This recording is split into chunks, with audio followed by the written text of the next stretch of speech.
कांग्रेस की दुकान झूठ की दुकान थी, वो दुकान खाली हो चुकी है। उस झूठ की दुकान में अंदर सामान नहीं है। उस दुकान के अंदर 2-4 लोग बैठे हैं और वो लोग झूठ बोल रहे हैं। उनका एक ही ध्येय है कि भाई झूठ बोल का कोई मारा तीर में तुक्का लग जा तो हम लगा लें, और नहीं लगा तो बैठे हैं आराम से। ये स्थिति कांग्रेस की है और हम लगातार भारतीय जनता पार्टी, हमारी सरकार ने, डबल इंजन सरकार ने, आदरणीय नरेंद्र मोदी और हरियाणा सरकार ने मिलकर के हरियाणा के 2 करोड़ 80 लाख लोगों की अपेक्षाओं के ऊपर खरा उतरने का काम ये पिछले 10 वर्षों में हमारी सरकार ने किया है।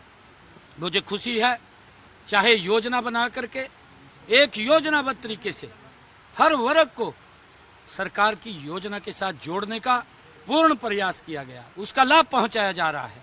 ये नहीं है कि इनके समय के अंदर तो कांग्रेस के समय में ये योजना बनाते थे, फिर योजना में सोचते थे कि इसके अंदर से भ्रष्टाचार करके कैसा जेब में डाला जाए, वो पात्र व्यक्ति तक नहीं पहुंच पाती थी। परंतु आज पात्र व्यक्ति तक 100% लाभ पहुंचाने का काम ये हमारी सरकार कर रही है।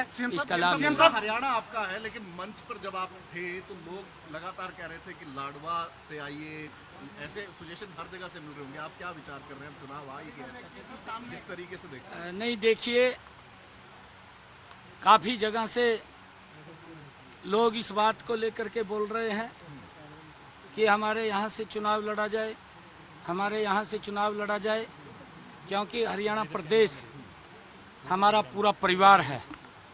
हरियाणा के लोगों की बात सुनना ये मेरी सरकार का दायित्व है।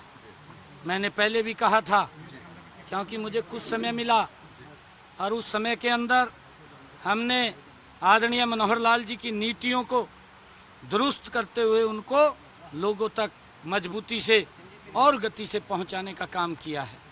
मनोहर लाल जी ने जबरदस्त काम हरियाणा प्रदेश के विकास के अंदर वो किए हैं और उन नीतियों को, उन योजनाओं को हम लगातार आगे बढ़ा रहे हैं।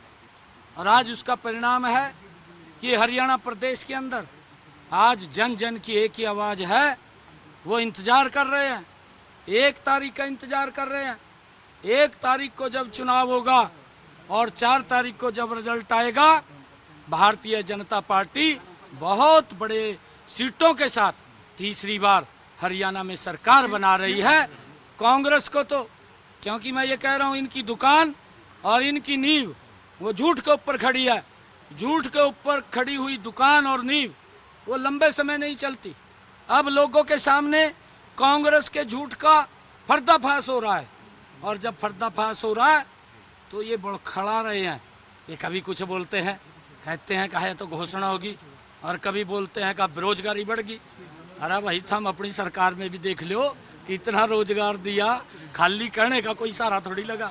हमने जितना रोजगार दिया, आप कंपैरिजन करके हरियाणा के युवाओं को बताना चाहिए, इनको बताना चाहिए कि हमारी सरकार में ये था, इनकी सरकार में ये है। उसके ऊपर तो बात नहीं करते, खाली झूठ बोल रहे हैं, झूठ बोल करके बरगड़ा रहे हैं। परंतु उसका पर्दाफाश हो चुका है।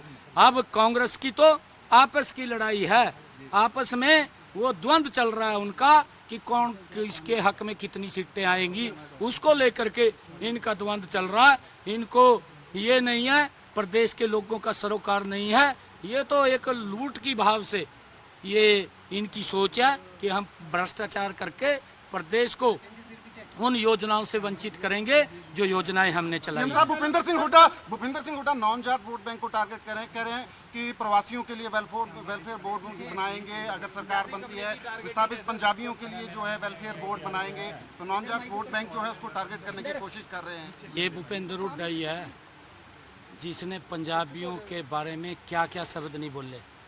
मुझे भी सुनते हुए बोलते हुए शर्म आती है। जो शब्द भूपेंद्र सिंह हुड्डा और उसके बेटे ने बोले हैं, उसको पूरा का पूरा प्रदेश नहीं पूरा देश देखता है। अरे वो ऐसे विस्थापित व्यक्ति थे जिनके ऊपर एक आपत गिर गई। कौन कहता है कि मैं अपने घर को छोड़ करके, अपनी जमीन को छोड़ करके मैं टेंट में रहना शुरू कर दूं? किस प्रकार की भाषा इन लोगों ने उन लोगों के लिए बोली है इनको सबक सिखाने का काम वही लोग करेंगे। ये लोग आज ये बात कर रहे हैं, ये आज पिछड़े की बात याद आने लगी है इनको। अरे पिछड़े के लिए क्या किया है? 55 साल आपकी सरकार रही है, 55-60 साल तक अगर आप लोग सत्ता के अंदर रहे हैं, अरे 70 साल के अंदर पिछड़ों के लिए क्या काम किया है वो बताने का काम करें ना। आज आप पिछड़े को, ये सोनिया गांधी को जाकर के मिलके कहिए ना कि हम पिछड़े को मुख्यमंत्री के ऊपर बैठाने का काम करेंगे। कहना चाहिए मुख्यमंत्री के लिए तो लगे हुए हैं कि मेरा बेटा बनना चाहिए, इसके लिए लगे हुए हैं, परंतु इनको ना किसी पिछड़े से सरोकार है, ना इन्होंने पीछे कुछ किया है। ये अगर पिछड़ों को सम्मान किसी ने दिया है, ये नरेंद्र मोदी की सरकार ने दिया है। और आज पूरा का पूरा पिछड़ा समाज आज नरेंद्र मोदी जी के साथ है, कमल के फूल के साथ है, डट करके कमल के फूल को वोट देगा। तीसरी बार इस प्रदेश के अंदर सरकार बनाने का काम करेगा। राज्यसभा के लिए जो आपको बताएंगे ना, लिस्ट आपके पास तो नॉमिनेशन चले हैं सर। जल्दी नॉमिनेशन भरेंगे, बिल्कुल जल्दी लीडर नॉमिनेशन तय है जी। बिल्कुल हमारे पास सब तय हैं, हमारे कैंडिडेट भी तय हैं, हमारे लीडर भी तय हैं, कौन प्रचार करने के लिए आएगा वो भी तय है, सब की डेट जाने वाले लीडर का नाम तय है। सब के तय है नाम। हमसे जुड़े रहने के लिए हमारे YouTube चैनल को सब्सक्राइब करें और नई वीडियो की नोटिफिकेशन के लिए बेल आइकॉन को दबाएं। अगर आप ये वीडियो Facebook पर देख रहे हैं तो लाइक जरूर करें और ज्यादा से ज्यादा शेयर करें। धन्यवाद।